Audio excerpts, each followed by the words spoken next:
Assalamualaikum warahmatullahi wabarakatuh. Halo semuanya, jumpa lagi dengan saya Chow Sing Sing, kurator dari podcast Horror Night Story. Halo, apa kabar semuanya? Semoga kalian semua sehat-sehat ya.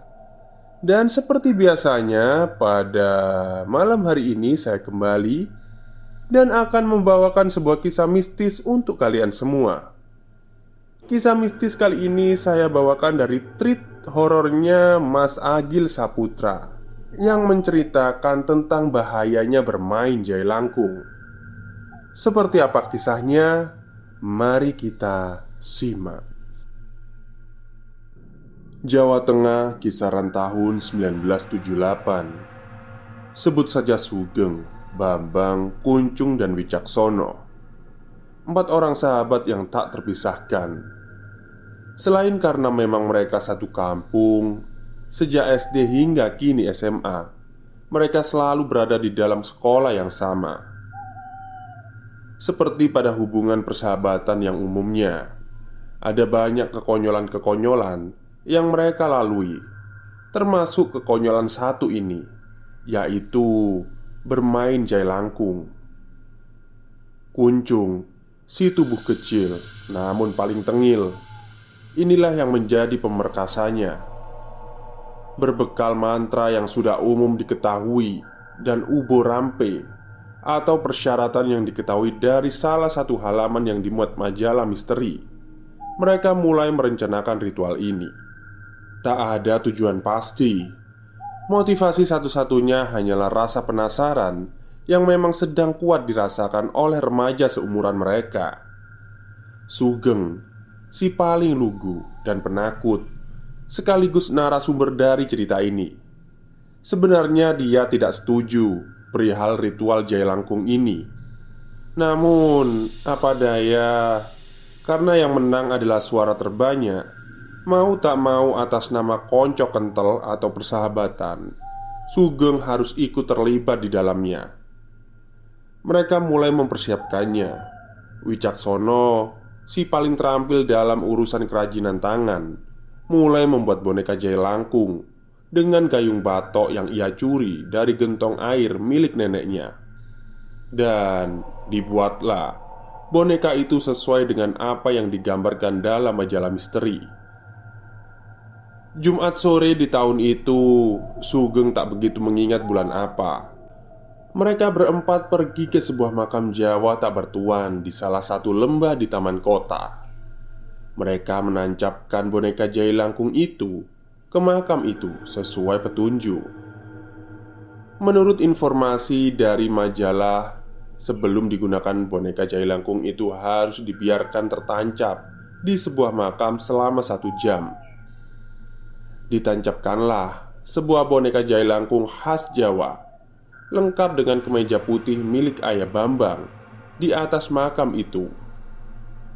Dan siang hari setelah pulang sekolah, mereka kembali ke makam itu untuk mengambil boneka itu lagi. "Sampun Gemba," ucap Kuncung dengan nada bercanda sembari mencabut boneka itu. Mereka pun beranjak pulang untuk mempersiapkan ritual jailangkung ini yang rencananya akan dilakukan nanti malam. Singkat cerita, malam pun tiba. Semua sudah siap. Boneka yang sudah diikatkan dengan kapur tulis beserta kelengkapan lainnya seperti kembang, kopi pahit, air santan, dan tidak lupa sabak atau papan tulis yang terbuat dari batu.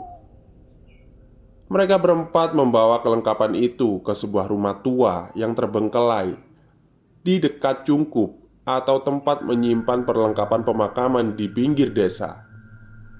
Mereka sengaja mengambil waktu agak larut agar tak ada warga atau tetangga yang memergokinya. Mengingat ini adalah aktivitas yang cukup aneh, tentu akan timbul masalah bila ada orang lain yang mengetahuinya. Sesampainya di sana, mereka mulai menggelar tikar, menyalakan 2 buah lentera kecil, dan menata semua sesajen dan ritual pemanggilan arwah. Dan jailangkung pun dimulai. boneka sudah dipegang sejajar oleh mereka. Tepat di atas papan tulis. Sejenak mereka semua terdiam, saling pandang. Apakah kita akan benar-benar melakukannya? Mungkin itu yang ada dalam batin mereka semua saat itu. Kuncung mulai memberikan arahan untuk mengucapkan mantra. "Ayo pelan-pelan," ucap Kuncung sebelum mulai membacakan mantranya, sembari memberitahu agar jangan ada yang melepaskan boneka ini jika nanti timbul pergerakan. "Iya ya," jawab Bambang yang belakangan ini agak sebal dengan Kuncung yang selalu berlagak seperti dukun. Mantra pun diucapkan dengan hikmat di tengah suasana ruangan itu yang lembab. Sugeng tampak menoleh-noleh di sekitarnya. Ia merasa ada orang lain selain mereka di ruangan itu. Namun, dengan segera Kuncung mengisyaratkan Sugeng untuk kembali berkonsentrasi. Mantra yang diucap berulang kali ini nampaknya belum membuat boneka ini bergerak. Dan akhirnya mulai timbul keraguan dalam diri mereka masing-masing. Sugeng dan Wicak mulai berhenti melafalkan mantra itu. Namun tidak dengan Bambang dan Kuncung, yang justru tempo bacaannya kian cepat. Dan benar, tak selang beberapa lama kemudian, boneka itu terhentak ke atas seakan ingin terbang. Sugeng yang kaget sempat melepaskan satu tangannya. Hingga kini si Kuncung berisyarat untuk tidak melepaskan pegangan itu. Mereka semua kini terdiam melihat sang boneka bergerak-gerak tak beraturan dengan kuat. Dengan kata-kata yang terbata, si Kuncung berkata, "Selamat datang, Mbah." Perlahan boneka yang tadinya bergerak tak beraturan kini terlihat melandai, bergerak memutari menuju sesajen. "Monggo Mbah, dinikmati," kata Kuncung kembali. Boneka itu mulai memutar-mutar dan berhenti di mangkuk berisi kunci yang ditali. Seketika Kuncung langsung teringat apa yang tertulis di petunjuk majalah, bahwasanya cara Jailangkung makan adalah dengan kunci itu. Dengan satu tangannya, Kuncung mengambil kunci yang ditali itu dan mengalungkannya di leher boneka seraya berkata, "Nun sewu, Mbah." Setelah terkalung, boneka itu mulai bergerak mengitari sesajen, mencelupkan kunci itu ke gelas yang berisi kopi dan air santan. Setelah itu boneka itu kembali bergerak menuju tengah, tepatnya di atas papan tulis sabak, dan menggerakkan kapur tulis yang terikat di bawahnya, membentuk tulisan yang hanya berupa titik-titik. Kini Bambang mengambil alih dan bertanya, "Nama kamu siapa?" Boneka itu sejenak terdiam, namun kembali bergerak menuliskan kata yang itu adalah namanya Rumi. Setelah itu Sugeng, Wicak, dan Kuncung dan Bambang terlihat saling pandang, seakan mengisyaratkan tentang kata-kata apa lagi yang harus ditanyakan. Tapi di sini Wicaksono tiba-tiba berkata, "Anda ini laki-laki atau perempuan, Mbah?" "Ya jelas perempuan lah, namanya aja Rumi," gerutu Kuncung dengan berbisik sambil menyenggol badan Wicaksono yang berada di sampingnya. Di sini Kuncung sedikit meminta maaf dengan sosok yang berada di dalam boneka Jailangkung itu dan kembali bertanya, "Kamu hidup di tahun berapa, Mbah?" Di sini boneka itu mulai bergerak, tapi hanya menuliskan dua angka yang bisa dibaca, yaitu 1 dan 9. Dan suasana pun mulai tegang, karena setelah itu boneka ini mulai menulis dengan tak beraturan. Tak selang berapa lama kemudian, boneka itu mulai bergerak tak beraturan. Menurut penuturan Sugeng, sang narasumber, boneka itu gerakannya sangat berat dan kuat, sampai akhirnya boneka Jailangkung itu terlepas dari tangan mereka semua. Boneka itu terbang melayang dan menghantam langit-langit sebelum terhempas ke lantai. Mereka semua panik, namun tak beranjak dari tempatnya, bersila sampai akhirnya mulai muncul suara yang sulit digambarkan. Yang jelas suara itu sangat mengganggu dan menakutkan. Mendengar itu, mereka semua langsung lari terbirit-birit, berhamburan meninggalkan tempat itu dengan lentera yang masih menyala. Mereka pun berhenti di sebuah gardu keamanan yang kebetulan sepi sekali.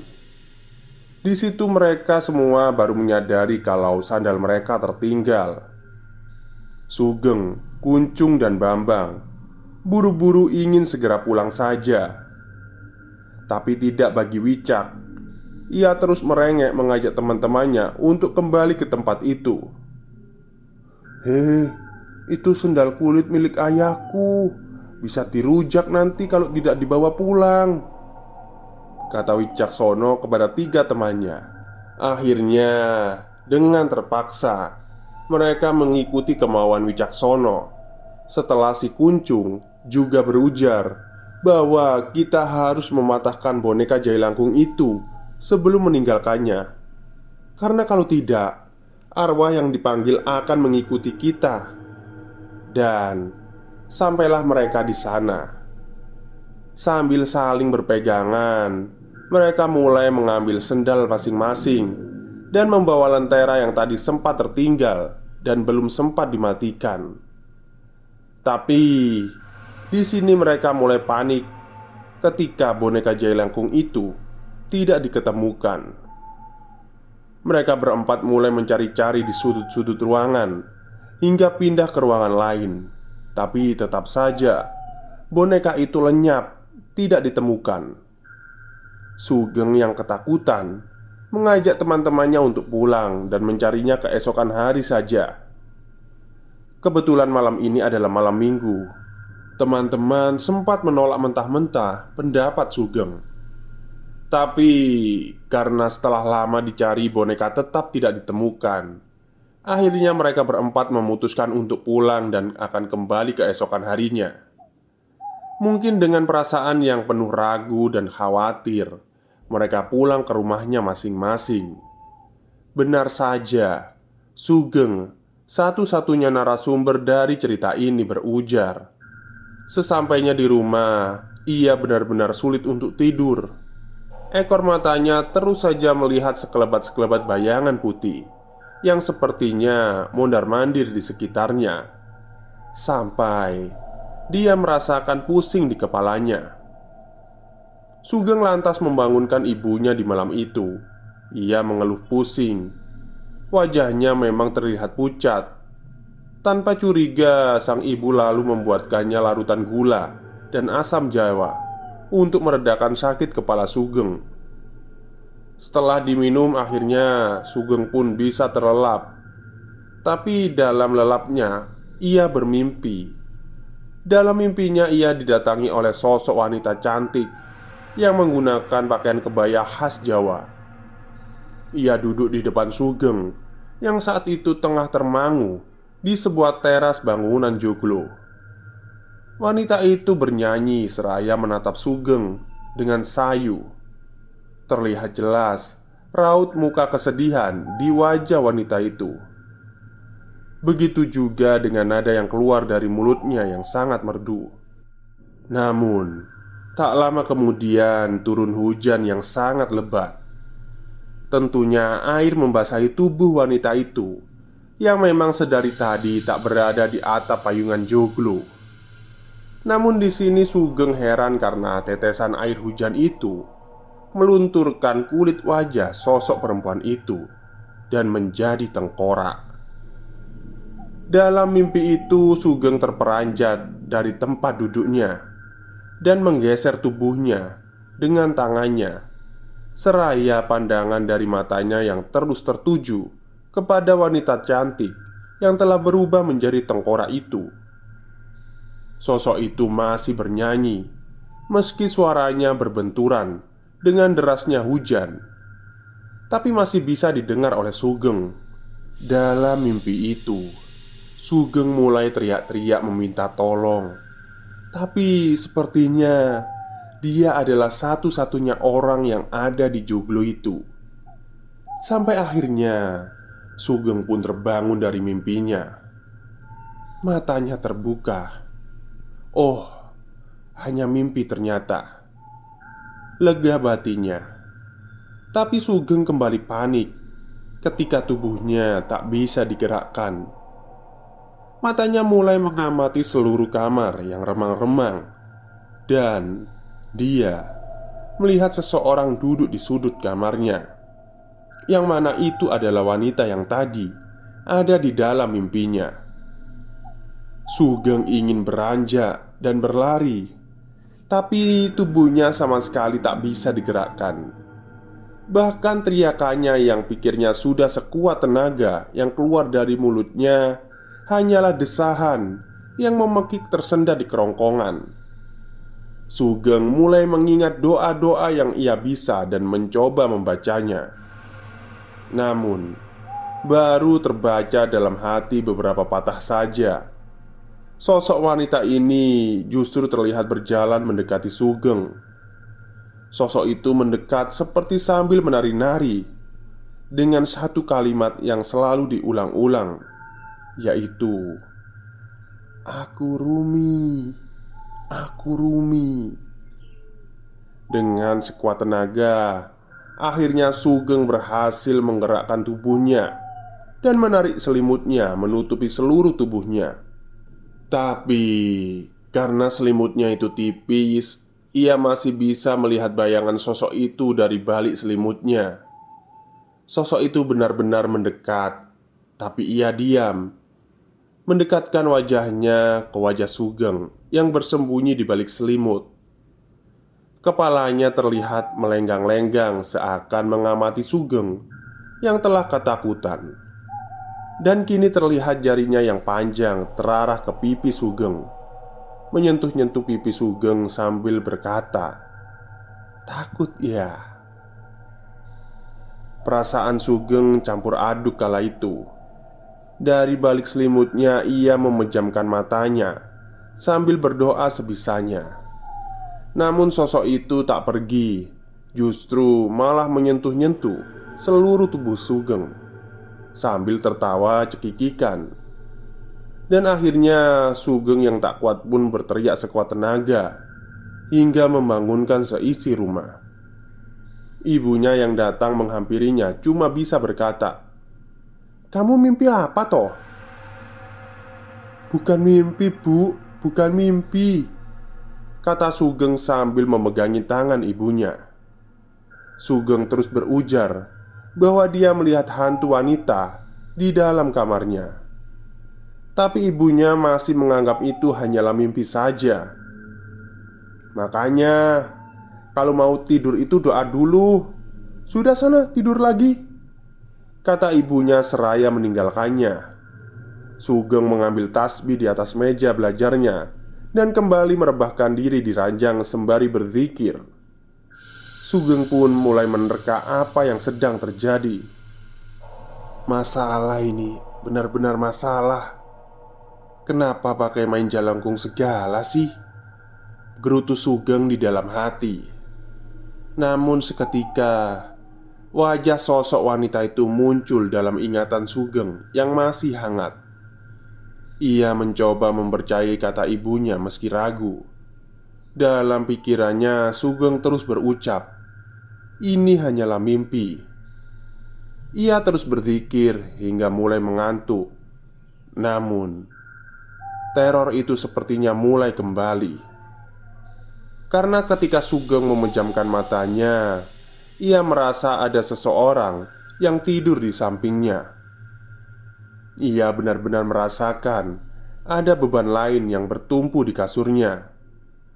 Tetapi ketika ia membuka matanya, Tidak ada siapa-siapa di sampingnya. Ia kembali memejamkan matanya, dan rasa itu datang lagi. Entah hanya perasaannya saja atau memang benar ada. Yang jelas, itu membuat Sugeng tidak bisa tidur hingga adzan subuh berkumandang. Barulah setelah itu Sugeng bisa tertidur. Walau sekitar jam 7 pagi, ia sudah harus terbangun karena ternyata teman-temannya yaitu Wicak, Kuncung, dan Bambang sudah berada di rumahnya. Tentunya mereka akan menuntaskan permainan ini, mencari boneka Jailangkung itu. Terlihat wajah-wajah lesu terpancar di raut muka mereka. "Ayo cepetan," kata Bambang mengajak teman-temannya. Berjalanlah mereka berempat ke bangunan kosong itu.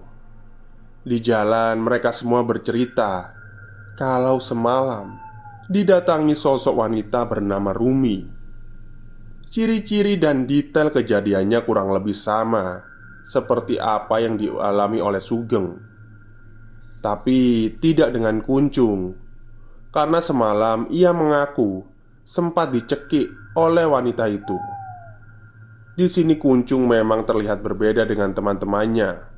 Nampak jelas raut wajahnya yang ketakutan dan seperti kurang fokus. Padahal di antara mereka berempat, ia adalah orang yang paling tengil dan suka bercanda. Bahkan dia tergolong yang paling berani meskipun badannya kecil. Singkat cerita, sampailah mereka di bangunan itu. Tapi anehnya, boneka Jailangkung itu sudah tergeletak rapi di antara sesajen. Dan janggalnya lagi, bunga yang digunakan untuk ritual semalam sekarang sudah mengering. Bukan lagi layu, seakan sudah ditinggalkan berhari-hari. Kopi dan air santan yang ada di gelas juga sudah berjamur tebal. Tapi mereka tidak mempedulikan itu. Mereka hanya ingin segera menghancurkan boneka Jailangkung itu. "Ayo Cung, patahkan lehernya," kata Wicak kepada Kuncung. Dengan sedikit terpaksa, Kuncung mengambil boneka itu dan hendak mematahkannya dengan lututnya. Tapi, apa yang terjadi? Ketika batang Jailangkung itu menyentuh pahanya, tiba-tiba Kuncung terjatuh menunduk dan duduk bersimpu. "Senggena Cung, gak usah bercanda," kata Bambang sembari menggoyang-goyangkan pundak Kuncung. Tapi di sini Kuncung malah bernyanyi, dan lagu yang dinyanyikannya adalah Lir Ilir. Seperti yang orang Jawa tahu kalau lagu Lir Ilir, karya Sunan Kalijogo ini sangatlah indah, dan lirik serta syaratnya penuh dengan makna. Bahkan catatan sejarah mengangkat lagu ini sering digunakan sebagai media dakwah oleh Kanjeng Sunan Kalijogo. Namun seketika aura lagu itu berubah menjadi seram dan suram karena di sini suara yang keluar dari mulut Kuncung adalah suara wanita. Suaranya begitu merdu. Sejenak mereka terdiam saling pandang. "Wah, Kuncung kerasukan nih," kata Bambang lirih. Mereka tak bisa berbuat apa-apa sampai sosok yang merasuki Kuncung itu menyelesaikan bait dari lagunya. Baru setelah itu Bambang disusul dengan lainnya mulai mendekat dan duduk di depan Kuncung yang diduga tengah kerasukan itu. Dengan gemetar Bambang berkata, "Nun sewu mbah, dengan siapa ini?" Seraya memberikan tangannya untuk berjabat. Padahal tentu sebenarnya mereka semua tahu kalau sosok yang merasuki Kuncung adalah arwah Jailangkung yang semalam, yang dipanggil Rumi. Mendengar pertanyaan itu, sosok yang berada di dalam tubuh Kuncung menjawab, "Gayamu pura-pura gak tahu," katanya dengan nada sedikit meninggi. "Oh, Mbah Rumi nggih. sahut Wicak di sela kemarahan itu. Di sini Bambang kembali berbicara, yang intinya adalah meminta maaf kepada sosok yang merasuki Kuncung. "Gimana Mbah? Oh iya, apabila raga ini saya dan teman-teman ada kesalahan, mohon maaf banget ya Mbah." Begitu kata Bambang. Dan sosok dalam tubuh Kuncung menjawab, "Gak bisa. Monyet-monyet seperti kalian semua ini harus dikasih tahu. Aku sudah terlanjur terjebak," kata sosok itu sambil menunjuk mereka satu persatu. "Aku akan di dalam kehidupanmu hingga aku bosan," kata sosok itu lagi dengan nada bicara yang semakin meninggi. "Ampun Mbak, jangan. Saya minta maaf," kata mereka secara bersamaan. "Tidak ada urusan. Pokoknya entah sampai kapan aku akan berada di kehidupan kalian," kata sosok itu lagi. "Saya kapok Mbah, tidak akan mengulanginya lagi Mbah," kata mereka dengan ketakutan. "Sekarang pulang ya Mbah, kasihan raganya," kata Bambang. "Apa? Pulang?" jawab sosok itu yang berada dalam tubuh Kuncung. "Aku Arumi Sosrotimejo. Aku penguasa di sini," jawab sosok itu lagi sambil melotot. Dan setelah itu pun dia berteriak dan mengamuk, sampai akhirnya ada salah satu warga yang mendengarnya. Sebut saja namanya Pak Parman. Beliau adalah tetangga mereka, petani yang kebetulan mempunyai ladang di dekat rumah kosong itu. "Heh, ada apa toh ini?" tanya Pak Parman kepada mereka. Akhirnya mereka pun mulai menjelaskan apa yang sedang terjadi dan bagaimana duduk permasalahannya. "Memang ya, kalian ini anak-anak yang kurang kerjaan," kata Pak Parman. "Sudah, sekarang panggilkan Mbah Jumadi," kata Pak Parman, menyuruh mereka memanggil Mbah Jumadi, seorang pawang kuda lumping di desanya. Wicak yang kini tergopoh-gopoh pergi ke rumah Mbah Jumadi. Sementara di sini, Kuncung terus saja berteriak-teriak mengamuk. Sesekali ia teriak meminta tolong, tapi ia sudah tak bisa mengendalikan dirinya yang telah dikuasai oleh arwah Rumi.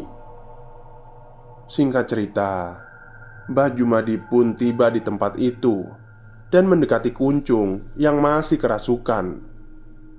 Dengan santai ia mengajak sosok itu ngobrol dan bersalaman. Nampaknya beliau sudah diberitahu duduk permasalahannya oleh Wicak tadi di perjalanan. Dengan tenang dan sopan, Mbah Jumadi meminta maaf mereka berempat untuk sosok yang telah merasuki Kuncung itu. "Mbah Arumi, tahu saya kan? Saya mewakili anak-anak datang untuk minta maaf sedalam-dalamnya atas kelancangan mereka. Ya, memang mereka ini kurang ajar dan belum dinalar. Sekarang sudah ya, pulang ya." Begitu kira-kira kata Mbah Jumadi kepada sosok yang merasuki tubuh Kuncung itu, seraya bersalaman. Dan Kuncung pun tampak tenang, kemudian tubuhnya melemas. Mbah Jumadi mengeluarkan kain hitam di sakunya dan menyabutkannya ke tubuh Kuncung. Seketika ia langsung terbangun dan muntah-muntah. Pak Parman dan Mbah Jumadi mengajak mereka berempat untuk keluar dari bangunan itu dan mengajak mereka duduk di pinggir sawah. Di sini Mbah Jumadi memberi nasihat kepada mereka berempat. "Nak, jahe langkung itu bukan permainan yang main-main loh. Kalau kamu ilmunya serampangan bisa bahaya. Kalian bisa jadi gila, diikuti sama demit yang kamu panggil itu. Jahe langkung itu permainan yang terlarang. Saya tidak bisa banyak membantu kalian. Saya hanya bisa meminta maaf karena saya cuma pawang, orang kesurupan, bukan kiai. Sudah, Sekarang semuanya pulang. Nanti kalau masih diganggu, bilang sama orang tuamu, suruh panggil kiai." Begitu kira-kira kata Mbak Jumadi kepada mereka semua. Singkat cerita, mereka pun pulang. Pak Parman dan Mbak Jumadi sempat dibujuk untuk tidak memberitahukan hal ini kepada orang lain, terutama orang tua mereka berempat. Dan cuma iya-iya aja, karena nyatanya pada hari itu juga kabar tentang Kuncung yang kesurupan karena bermain jailangkung dengan Sugeng, Bambang dan Wicak pun langsung menyebar ke seluruh desa. Mereka tentunya dimarahi oleh orang tua mereka, apalagi si Wicaksono yang ayahnya adalah seorang imam masjid di desanya. Kabar ini pun tersebar hanya sebagai lucu-lucuan saja bagi warga desa tentang sekelompok anak muda nakal yang bermain jailangkung. Namun tidak bagi Sugeng, Bambang, Kuncung dan Wicak. Ternyata teror arwah Rumi masih berlanjut hampir tanpa jeda. Berawal dari semalam setelah mereka bermain jalangkung, dan sekarang di hari kedua. Di sini kembali Sugeng yang menceritakan pengalamannya karena memang beliau satu-satunya narasumber dari cerita ini yang bisa saya wawancarai. Hari itu Sugeng dimarahi orang tuanya habis-habisan. Ayahnya, terutama yang didikan agamanya cukup konservatif tentunya. Dia marah mendengar anaknya melakukan hal itu. Sampai akhirnya malam pun tiba. Sugeng benar tak khawatir dengan kemarahan orang tuanya. Ia justru gelisah memikirkan kata-kata yang keluar dari sosok yang merasuki Kuncung pagi tadi. Yang mana sosok itu berkata akan berada di hidup Sugeng dan teman-temannya hingga dia bosan. Sugeng tentu bergidik ngeri mengingat kata-kata itu. Segera saja ia mengambil air wudhu hendak sholat. Waktu itu belum begitu malam. Adzan Isya juga baru berkumandang sekitar jam yang lalu. Sembayangnya benar-benar tak khusyuk. Ia terus saja memikirkan hal ini yang sudah terlambat untuk ia sesali. Selesai sholat, Sugeng merebahkan tubuhnya di ranjang tanpa melepaskan sarung dan pecinya. Nampaknya hari ini cukup menguras tenaga. Sugeng merasa capek, namun ia seperti sudah menduga ia tak akan bisa tidur lelap malam ini. Sugeng hanya bisa memandangi langit-langit kamarnya hingga dia pun tertidur. Di mimpinya kembali ia didatangi sosok Rumi. Tapi mimpi itu hanya sekejap saja. Karena setelah Rumi menampakkan wajahnya, Sugeng seketika langsung terbangun dengan keringat yang bercucuran. "Astagfirullah," kata Sugeng. Ia memandangi sekitar kamarnya seraya mengusap-ngusap mukanya, berharap sosok itu tak ada di sini. Tapi nampaknya Sugeng salah, karena ketika ia menengok di samping ranjangnya, ada sosok wanita yang duduk di situ di atas kasurnya. Sosok itu hanya dia mematung. Sugeng yang ketakutan hanya bisa terpaku, tak bisa bergerak apalagi berteriak. Ia mencoba memalingkan pandangannya dari sosok itu, tapi tak bisa. Bahkan untuk sekedar berdoa dalam hati saja ia seperti pikun. Yang dia ingat hanyalah, "Ya Allah, ya Allah, ya Allah." Begitu katanya dalam hati. Perlahan, sosok yang ada di sampingnya pun beranjak dan berdiri. Dan kini, sosok itu benar-benar menghadap dan menatap Sugeng.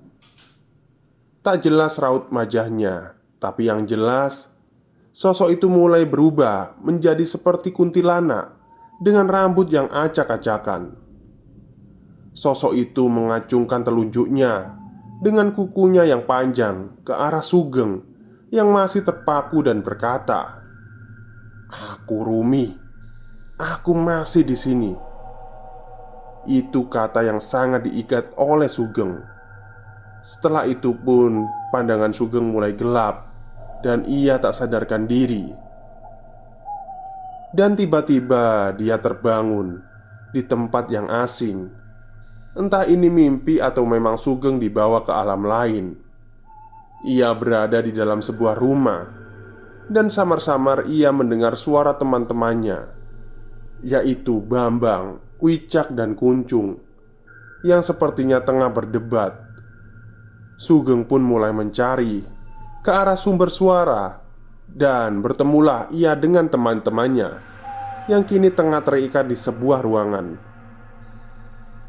"Keluar geng, keluar, cepat lari!" kata salah satu temannya di kejadian itu. Ia yang kebingungan justru memilih untuk melepaskan ikatan teman-temannya. "Ayo metu bareng," kata Sugeng sambil melepaskan ikatan teman-temannya satu persatu. Namun ketika semua tali terlepas, tiba-tiba ada seseorang yang memegang pundaknya. Sontak ia menoleh. Ternyata seorang wanita yang kini terlihat tengah bertolak pinggang, seakan marah dengan apa yang Sugeng lakukan. Di sini Sugeng tak merasa takut karena wanita itu parasnya cantik, mengenakan kebaya khas Jawa. Dilihat dari wajahnya, wanita itu sepertinya seumuran dengannya. Ya, wanita itu adalah Rumi, arwah Jailangkung yang ia panggil. Karena beberapa saat kemudian, sosok wanita itu memang memperkenalkan dirinya. "Aku Rumi." Setelah mendengar kata itu tanpa basa-basi, Sugeng berlari seraya mengajak para kawannya. "Ayo lari, Des!" Tapi langkahnya ternyata dihalangi oleh sosok Rumi yang kini berubah menjadi sosok kuntilanak dengan tubuh yang hampir menyentuh langit-langit. Dengan seringai senyumnya, sosok itu berkata, "Tunggu dulu, kalian semua harus diberi hukuman." Sugeng pun mulai mundur dan merapat dengan teman-temannya. Dan tiba-tiba berdengung dengan suara di ruangan itu, suara orang ramai yang menurut Sugeng sedang membaca sholawat. Sangat sulit dijelaskan keadaan kala itu. Yang jelas, seiring dengan itu suasana kembali gelap. Dan Sugeng pun terbangun di halaman surau di dekat rumahnya. Kata-kata "Alhamdulillah" yang ternyata terucap dari orang-orang yang berada di situ mengiringi kesadarannya. Sugeng mulai menoleh ke sebelah kanan dan kirinya. Ternyata sahabatnya juga di situ dengan keadaan yang sama. Sepertinya mereka juga mengalami yang dialami oleh Sugeng. Jadi ternyata setelah ia melihat sosok Rumi dan pandangannya menjadi gelap, Sugeng mengalami kerasukan di tengah malam itu. Begitu juga dengan Bambang, Wicak, dan Kuncung yang juga kerasukan dalam waktu yang hampir bersamaan, meski mereka tengah berada di rumah masing-masing. Mereka semua seperti dibawa ke dimensi lain. Dan ngerinya, mereka berempat kesurupan selama hampir 2 hari. Walaupun mereka merasa hanya beberapa menit saja saat pandangannya mulai gelap dan terbangun di rumah Joglo, dan kembali tersadar lagi di halaman surai di desa itu. Tak ada kata-kata yang bisa terucap dari mulut mereka setelah sadar. Mereka terlihat lemas, dengan kantung mata yang menghitam. Mbah Badawi, seorang yai di desa itu, menjadi perantara atas kembalinya mereka berempat. Terlihat dia memberi nasihat, seraya menyodorkan air kelapa muda untuk mereka minum. "Untung baru 2 hari. Kalau sudah 3 hari atau lebih, kalian semua bisa gila." Begitu kata Mbah Badawi, yang juga berpesan kepada mereka untuk tidak mengulangi perbuatan itu lagi. Setelah itu boneka Jailangkung itu dibakar oleh beliau, dan gangguan arwah Jailangkung Rumi berhenti sampai di sini. Singkat cerita, setelah kejadian ini, Sugeng Wicak, Bambang, dan Kuncung berubah menjadi seseorang yang lebih mendekatkan diri kepada Tuhan. Terlepas dengan apa yang telah mereka lalui bersama, mereka tetap menjadi sahabat yang tak terpisahkan. Sekian kisah Jailangkung ini. Semoga ada pelajaran yang bisa kita petik. Narasumbernya Om Sugeng. Awal Desember 2021. Sayangnya dua tokoh di dalam cerita ini sudah berpulang di pertengahan tahun 2021 lalu. Dan satu tokoh lagi karena alasan kesehatannya tak memungkinkan untuk diwawancarai, sehingga hanya ada satu sumber saja dalam cerita ini. Terima kasih. Baik, itulah kisah dari Jailangkung ya, yang ditulis oleh Mas Agil Saputra melalui wawancaranya dengan narasumber yang berkaitan. Jadi memang Jailangkung itu permainan yang apa ya, kalau tidak ada ilmunya itu bahaya juga kalau orang awam yang memainkan. Oke, mungkin itu saja cerita pada malam hari ini. Selamat berlibur, selamat malam, dan selamat beristirahat.